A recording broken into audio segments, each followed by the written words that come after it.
What do you do when writing days are hard? What do you do when what you're writing about is really emotionally taxing?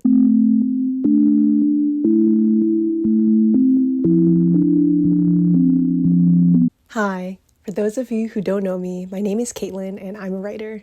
I'm currently working on a sapphic Persephone retelling with Chinese mythology twist, and I've already written one manuscript that I intend to query before the end of this year. What I have planned for today is writing 1,000 words in my Project Paradise, which is the sapphic dark fantasy retelling of Persephone. I want to submit later in the day to a bunch of magazines, and we're going to paint some mini pumpkins and also celebrate 200 subscribers, because if you've watched my other vlogs, I've kind of gone into my morning routine and what I would do for like an ideal writing day. But I wanted to have a discussion about what happens when it's not an ideal day. What about the days when you wake up and you're not in the best mood? Or what if you live with chronic pain and fatigue? It's unfair to expect yourself to always show up in the same way when you're not feeling the same way every single day. In my first video, when I was talking about my writing goals for the end of 2024, I want to write a first draft of Project Paradise, and I also want to query Project Gold, which is my first manuscript. It deals with the aftermath of sexual assault. It's a very different kind of book. It's more of a coming of age. There's no supernatural or fantastical elements to that one. I haven't been querying Project Gold like I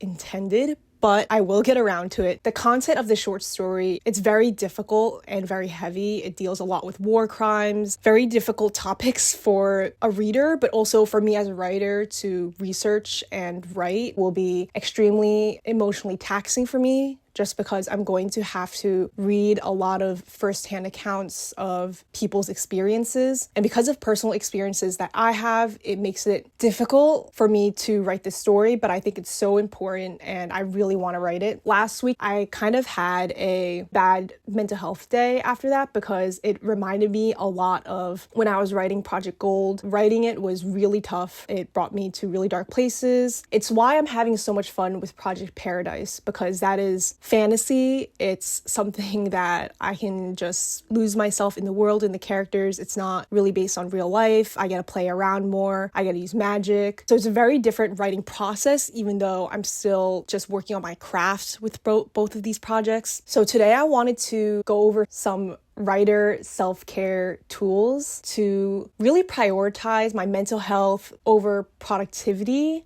while I'm working on this short story. What do you do when writing days are hard? What do you do when what you're writing about is really emotionally taxing? These are things that I wish I had known when I was writing Project Gold. I was so focused on just writing it and revising. I went through so many different drafts of revisions with Project Gold, and each one was very hard in different ways. Let's have a very cozy writing vlog that focuses on having a happy, relaxed writing process, because I want my channel to be sort of like the anti-tortured artist headquarters. I just think the whole tortured artist trope is very harmful to creatives. I want to create a space where we can delve into how to make your creativity a source of joy and fun, as opposed to the whole tortured artist thing. Let's de-glamorize bad mental health and writing, because I don't think they have to go together. When I was working on Project Gold, I was definitely in a very bad place. And I think that kind of reinforced the whole idea of like, I need my pain to fuel my writing,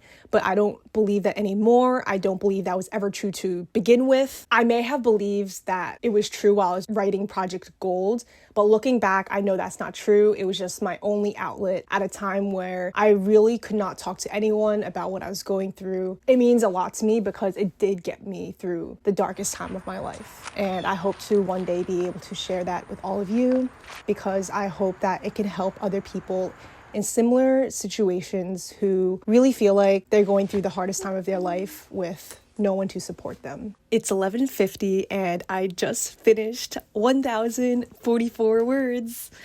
And this is so great because if you've been following along with my journey in my other vlogs, you'll know that it usually takes me like all day to write 1,000 words. So for like the past month, I'll usually write 500 words from 8 until 12, and then I'll write another 500 words from 1 to 5.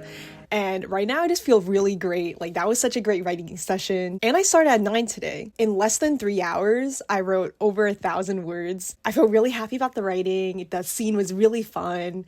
We got to be underwater for this scene, and we got to see a little bit more of the new character that I mentioned in one of my other videos. I made a playlist for Project Paradise, which I actually haven't told you guys about yet, but it was a really fun exercise. You guys have to make a playlist for your story because it just elevates my writing experience so much. There are many different ways that you can create a playlist for your project.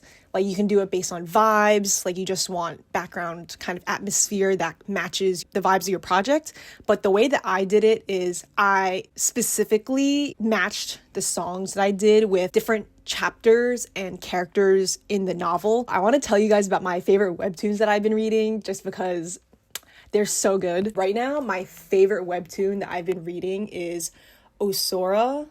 I love it so much. You guys, just if anyone reads webtoons, check out Osora. I Am the Villain. The art is so pretty for that one. I also really love Nevermore. It's like a sapphic, Edgar Allan Poe inspired, gothic, supernatural. It's so good. And also Forever After. I've been really loving the art style is so beautiful. I think the story is just so beautiful. Oh, and just as a special mention, I also read Swolemates, but that's just more for like gymspo. I don't really care about the thing Alex has going on with Brayden and their whole like romance plot, but I'm so invested in Alex's gains. It just really motivates me to keep up with my own fitness, and I don't know why it inspires me to work out, but it just hit 12, so this is amazing. I feel great. I'm going to do a little bit of a workout and probably eat some lunch.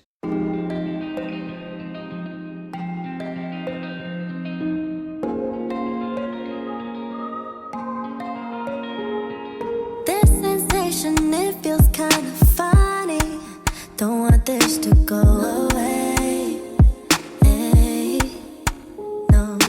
Looking up and down around your body, liking what I'm seeing, liking what I'm seeing, babe. Got me feeling high, high, high. Wanna taste of you, taking me back to your place. A table for two. It's 1:42 and I just finished working out and eating, and so now I'm going to do a little bit of painting.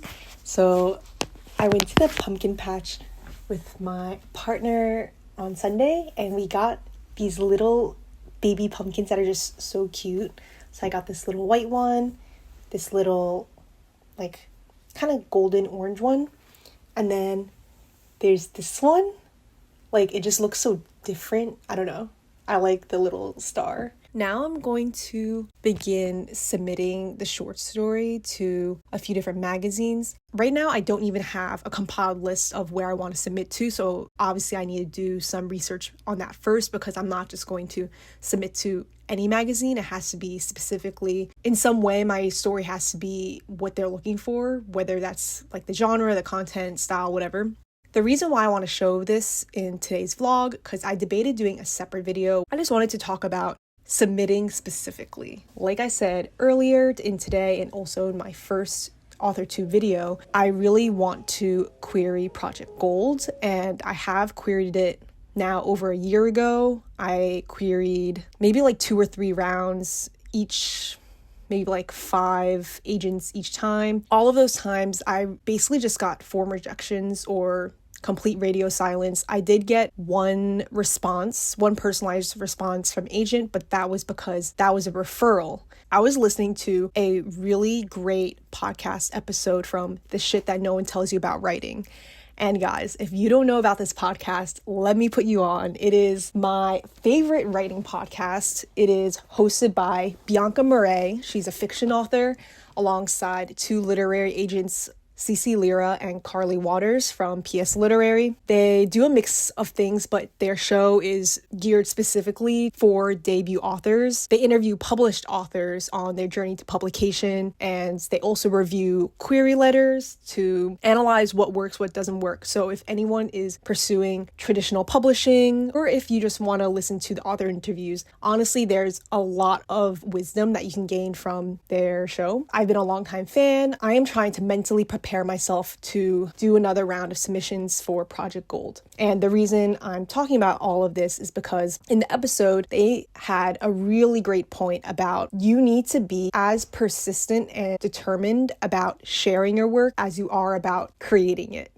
This really resonated with me because I think I'm pretty ambitious and persistent, determined with my writing. I majored in creative writing. I've written a full manuscript. I'm working on my second. So I'm very hardworking with my writing itself. But when it comes to sharing my writing, that's a whole nother story. And I feel like I don't have that same grit and confidence that I have with pursuing my craft of writing. I never really thought about it this way. But when she said that, you have to put in the same amount of effort and passion into sharing your work as actually writing it, that really clicked with me because I haven't been doing that. And that really opened my eyes. Like, I experienced a few setbacks, sure, but that's just because I was querying for the first time. I want to practice sharing my work with this short story. I need to steel myself for rejection. I need to put myself out there, put my work out there, really practice trying to get published, because I think that's a whole different skill than writing. I'm gonna look online. So right now my criteria is whoever is open to submissions, whoever is not charging a reading fee, and of course, if I think my work fits what they're looking for. I'll update you guys on how that goes. It is 5:46 and I just finished submitting to 4 magazines and 1 fellowship. That's a good amount for today. Now I feel tired.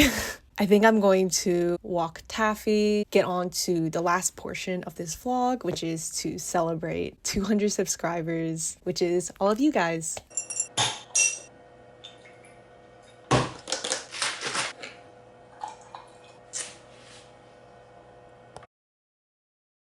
I just wanted to take a moment to celebrate 200 subscribers. It might not seem a lot, but I really had no idea what to expect when I started this YouTube channel, and all of the tremendous support that you guys have sent me through your comments on my videos have really blown me away with all of your kindness. I'm just really happy to have 200 of you guys here. I know that this channel is only going to grow thanks to all of your support, and I'm so excited to see where everything's going to go. I just wanted to do this to really show you guys that I do what I preach and I celebrate the small wins. I don't believe in waiting for the big moments. Also, I don't know if you can see the galaxy projector. Let's do a taste test. This is a coffee crumb cake.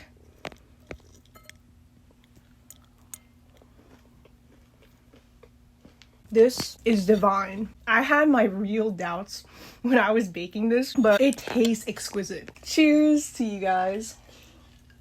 I know I started today's vlog talking about slow productivity, and today was just a really good day. And I think that that is not a coincidence. Like, that is because I injected so much intentional joy into my day. What makes me happy? What makes me feel good? And actually make time for those things, like listening to the shit no one tells you about writing podcast episodes, and going outside on long walks, and reading Webtoons in my bed, and wearing pajamas when I feel like it. Exercising. All of these things are micro habits that I've really instilled in myself over the course of this year. So I don't want to make it seem like this is just easy. It's because I've been working on building these habits throughout the year. This is the product of all of my hard work, starting from January, maybe even December of 2023. This is how it's accumulated to my life at this point, where all these good habits are really helping my creativity flourish. Starting soon, I can start setting my word count goals higher. I can start aiming for 2,000 words a day instead of 1,000. When literally just a few weeks ago, I was struggling to get 1,000 words on a page. I was aiming for 500 words a day and feeling really happy and proud of myself with 500 words a day. And now I'm at 1,000 words by noon. Thank you so much for watching. If you've come this far, please remember to like this video, subscribe for more, and comment down below a cake emoji. Until next time.